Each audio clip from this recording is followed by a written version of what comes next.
श्री विठ्ठलाय नमः।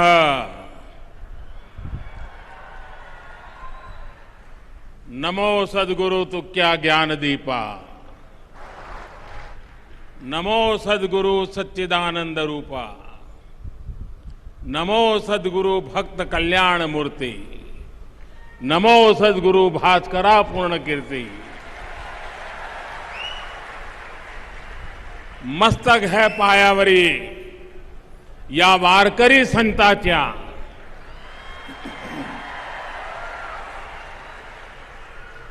महाराष्ट्र के उप मुख्यमंत्री श्री अजित पवार जी, प्रतिपक्ष नेता श्री देवेंद्र फडणवीस जी, पूर्व मंत्री श्री चंद्रकांत पाटिल जी, वारकरी संत श्री मुरली बाबा कुरेकर जी, जगत गुरु श्री संत तुकाराम महाराज संस्थान के चेयरमैन नितिन मोरे जी, आध्यात्मिक अघाड़ी के प्रेसिडेंट आचार्य श्री तुषार भोसले जी, यहां उपस्थित संतगण, देवी और सज्जनों, भगवान विट्ठल और सभी वारकरी संतों के चरणों में मेरा कोटि कोटि वंदन।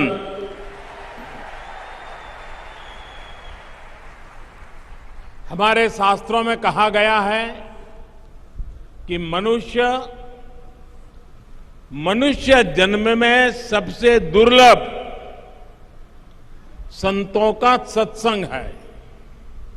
संतों की कृपा अनुभूति हो गई तो ईश्वर की अनुभूति अपने आप हो जाती है।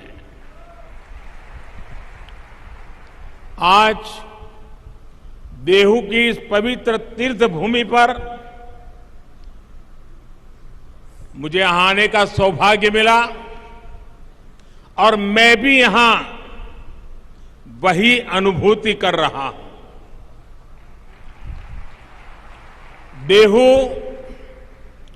संत शिरोमणि जगतगुरु तुकाराम जी की जन्मस्थली भी है, कर्मस्थली भी है। धन्य देहू गांव पुण्य भूमि ठाव, तेथे नांदे देव पांडुरंग। धन्य क्षेत्रवासी लोकते देवाचे, उच्चारिती वाचे नाम घोष।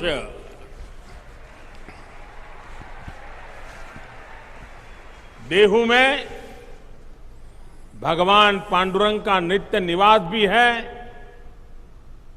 और यहां का जन जन स्वयं भी भक्ति से ओतप्रोत संत स्वरूप ही है।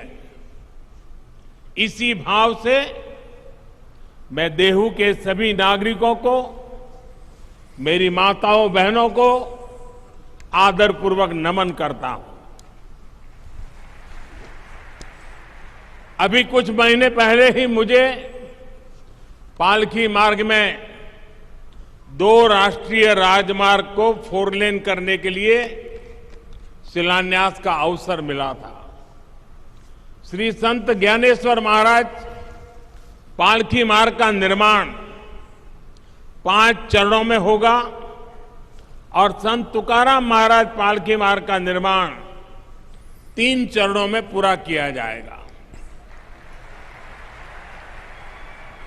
इन सभी चरणों में 350 किलोमीटर से ज्यादा लंबाई के हाईवे बनेंगे और इस पर 11,000 करोड़ रुपए से भी अधिक का खर्च किया जाएगा। इन प्रयासों से क्षेत्र के विकास को भी गति मिलेगी।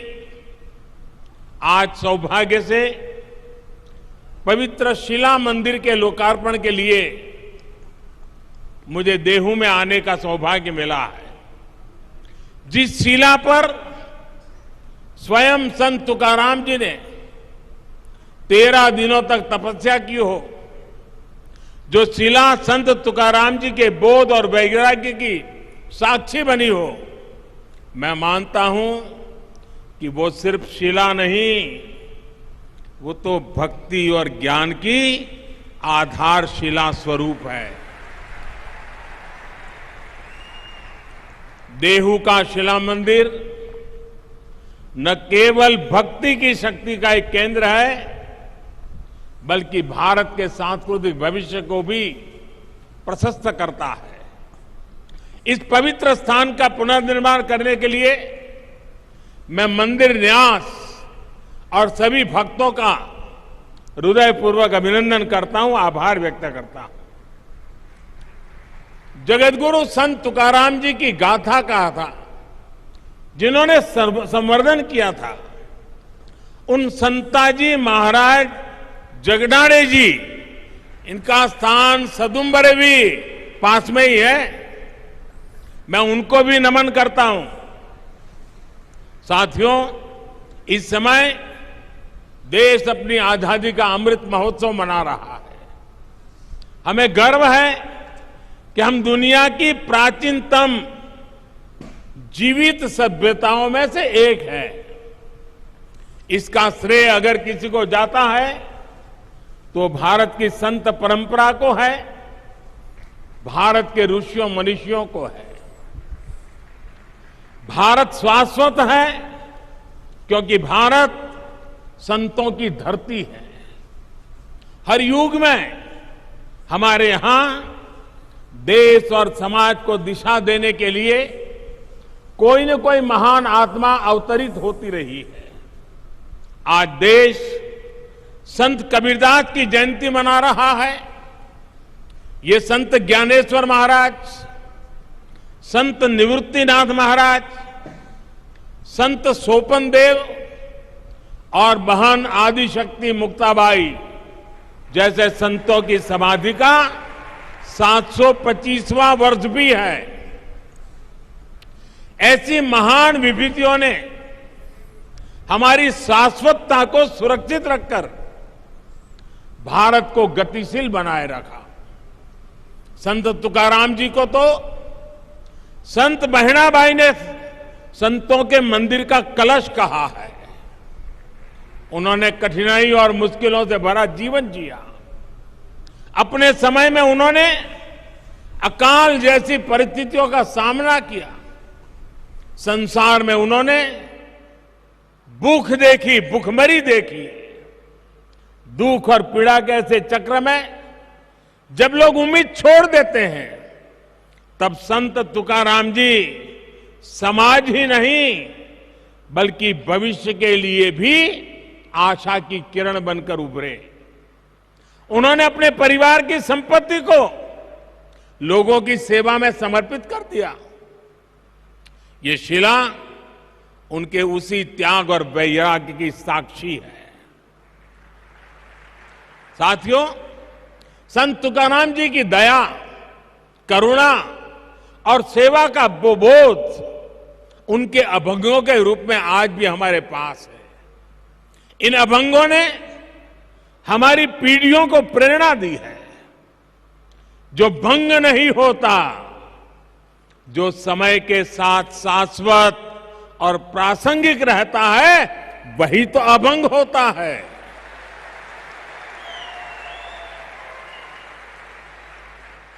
आज भी देश जब अपने सांस्कृतिक मूल्यों के आधार पर आगे बढ़ रहा है, तो संत तुकाराम जी के अभंग हमें ऊर्जा दे रहे हैं, मार्ग दिखा रहे हैं।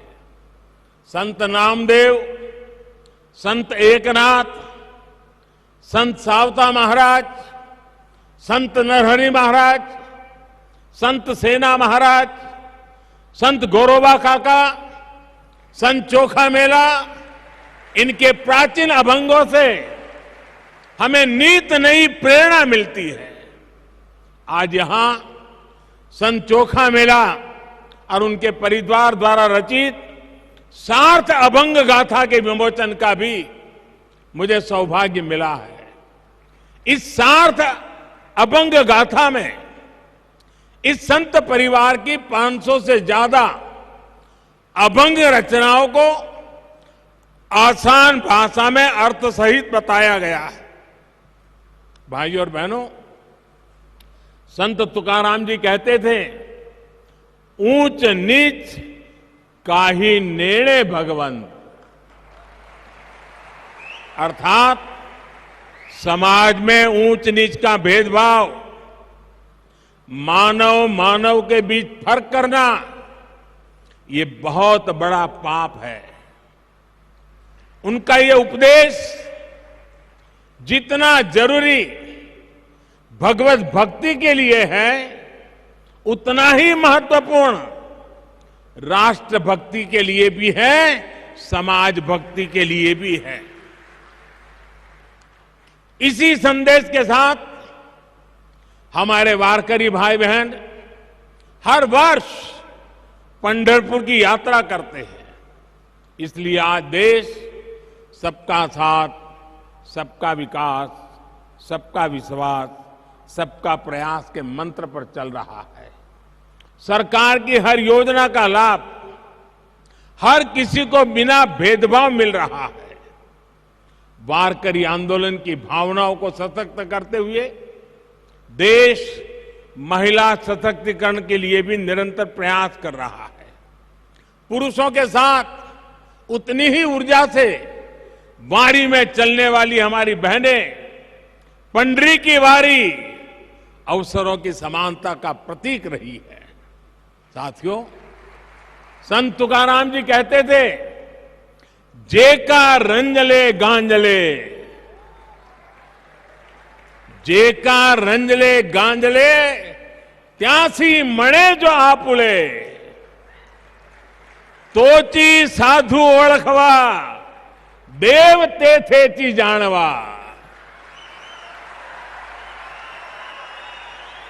यानी समाज की अंतिम पंक्ति में बैठे व्यक्ति को अपनाना, उनका कल्याण करना, यही संतों का लक्षण है।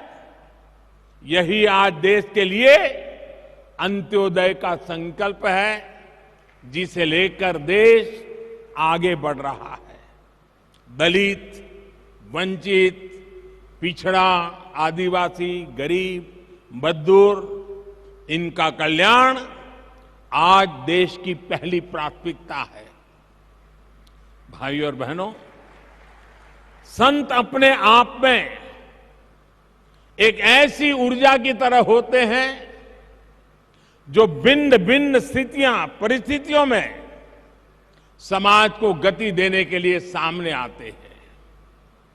आप देखिए, छत्रपति शिवाजी महाराज जैसे राष्ट्र नायक के जीवन में भी तुकाराम जी जैसे संतों ने बड़ी अहम भूमिका निभाई है। आजादी की लड़ाई में वीर सावरकर जी को जब सजा हुई, तब जेल में वो हथकड़ियों की चीपली जैसा बजाते हुए तुकाराम जी के अभंग गाया करते थे। अलग अलग कालखंड, अलग अलग विभूतियां, लेकिन सबके लिए संत तुकाराम जी की वाणी और ऊर्जा उतनी ही प्रेरणादायक रही है। यही तो संतों की वो महिमा है जिसके लिए नेति नेति कहा गया है। साथियों, तुकाराम जी के इस शिला मंदिर में प्रणाम करके अभी आषाढ़ में पंढरपुर की जी यात्रा भी शुरू होने वाली है। चाहे महाराष्ट्र में पंढरपुर यात्रा हो या उड़ीसा में भगवान जगन्नाथ जी की यात्रा, चाहे मथुरा में व्रज की परिक्रमा हो या काशी में पंचकोशी परिक्रमा, चाहे चार धाम यात्रा हो या चाहे फिर अमरनाथ जी की यात्रा, ये यात्राएं हमारी सामाजिक और आध्यात्मिक गतिशीलता के लिए ऊर्जा स्रोत की तरह है। इन यात्राओं के जरिए हमारे संतों ने एक भारत श्रेष्ठ भारत की भावना को जीवंत रखा है। विविधताओं को जीते हुए भी भारत हजारों वर्षों से एक राष्ट्र के रूप में जागृत रहा है, क्योंकि ऐसी यात्राएं हमारी विविधताओं को जोड़ती रही है। भाइयों और बहनों, हमारी राष्ट्रीय एकता को मजबूत करने के लिए आज ये हमारा दायित्व है कि हम अपनी प्राचीन पहचान और परंपराओं को चैतन्य रखें। इसलिए आज जब आधुनिक टेक्नोलॉजी और इंफ्रास्ट्रक्चर भारत के विकास का पर्याय बन रहे हैं, तो हमें ये सुनिश्चित कर रहे हैं कि विकास और विरासत दोनों एक साथ साथ आगे बढ़े। आज पंढरपुर पालकी मार्ग का आधुनिकीकरण हो तो चार धाम यात्रा के लिए भी नए हाईवे बन रहे हैं। आज अयोध्या में भव्य राम मंदिर भी बन रहा है। काशी विश्वनाथ धाम परिसर भी अपने नए स्वरूप में उपस्थित है और सोमनाथ जी में भी विकास के बड़े काम किए गए हैं। पूरे देश में प्रसाद योजना के तहत तीर्थ स्थानों और पर्यटन स्थलों का विकास किया जा रहा है। महर्षि वाल्मीकि जी ने रामायण में भगवान राम से जुड़े जिन स्थलों का जिक्र किया है, रामायण सर्किट के रूप में उनका भी विकास किया जा रहा है। इन 8 वर्षों में बाबा साहब आंबेडकर के पंच तीर्थों का भी विकास हुआ है। चाहे महू में बाबा साहेब की जन्मस्थली का विकास हो, लंदन में जहां रखकर वो पढ़ा करते थे उस घर को स्मारक में बदलना हो, मुंबई में चैत्य भूमि का काम हो, नागपुर में दीक्षा भूमि को अंतर्राष्ट्रीय स्तर पर विकसित करने की बात हो, दिल्ली में महापरिनिर्वाण स्थल पर मेमोरियल का निर्माण हो, ये पंचतीर्थ नई पीढ़ी को बाबा साहब की स्मृतियों से निरंतर परिचित करा रही है। साथियों, संत तुकाराम जी कहते थे, असाध्यते साध्य करीता सायास, असाध्यते साध्य करीता सायास, कारण अभ्यास तुकामणे। अर्थात अगर सही दिशा में सबका प्रयास हो तो असंभव को भी प्राप्त करना संभव हो जाता है। आज आजादी के 75वें साल में देश ने 100% लक्ष्यों को पूरा करने का संकल्प लिया है। देश गरीबों के लिए जो योजनाएं चला रहा है, उन्हें बिजली, पानी, मकान और इलाज जैसी जीवन की जीने की मौलिक जरूरतों से जोड़ रहा है। हम उन्हें 100% लोगों तक पहुंचाना है। इसी तरह देश ने पर्यावरण, जल संरक्षण और नदियों को बचाने जैसे अभियान शुरू किए हैं। हमने स्वस्थ भारत का संकल्प लिया है। हमें इन संकल्पों को भी 100% पूरा करना है। इसके लिए सबके प्रयास की, सबकी भागीदारी की जरूरत है। हम सभी देश सेवा के इन दायित्वों को अपने आध्यात्मिक संकल्पों का हिस्सा बनाएंगे तो देश का उतना ही लाभ होगा। हम प्लास्टिक मुक्ति का संकल्प लेंगे, अपने आसपास झीलों, तालाबों को साफ रखने का संकल्प लेंगे तो पर्यावरण की रक्षा होगी। अमृत महोत्सव में देश ने हर जिले में 75 अमृत सरोवर बनाने का भी संकल्प लिया है। इन अमृत सरोवरों को आप सभी संतों का आशीर्वाद मिल जाए, उनके निर्माण में आपका सहयोग मिल जाए तो इस कार्य की गति और बढ़ जाएगी। देश इस समय प्राकृतिक खेती को भी मुहिम के रूप में आगे बढ़ा रहा है। ये प्रयास वारकरी संतों के आदर्शों से जुड़ा हुआ है। हम कैसे प्राकृतिक खेती को हर खेत तक ले जाएं, इसके लिए हमें मिलकर काम करना होगा। अगले कुछ दिन बाद अंतर्राष्ट्रीय योग दिवस भी आने वाला है। आज जिस योग की दुनिया में धूम है, वो हमारे संतों की ही तो देन है। मुझे विश्वास है आप सब योग दिवस को पूरे उत्साह से मनाएंगे और देश के प्रति इन कर्तव्यों का पालन करते हुए नए भारत के सपनों को पूरा करेंगे। इसी भाव के साथ मैं मेरी वाणी को विराम देता हूं और मुझे जो अवसर दिया, जो सम्मान दिया, इसलिए आप सबका सर झुका करके अभिनंदन करता हूं, धन्यवाद करता हूं।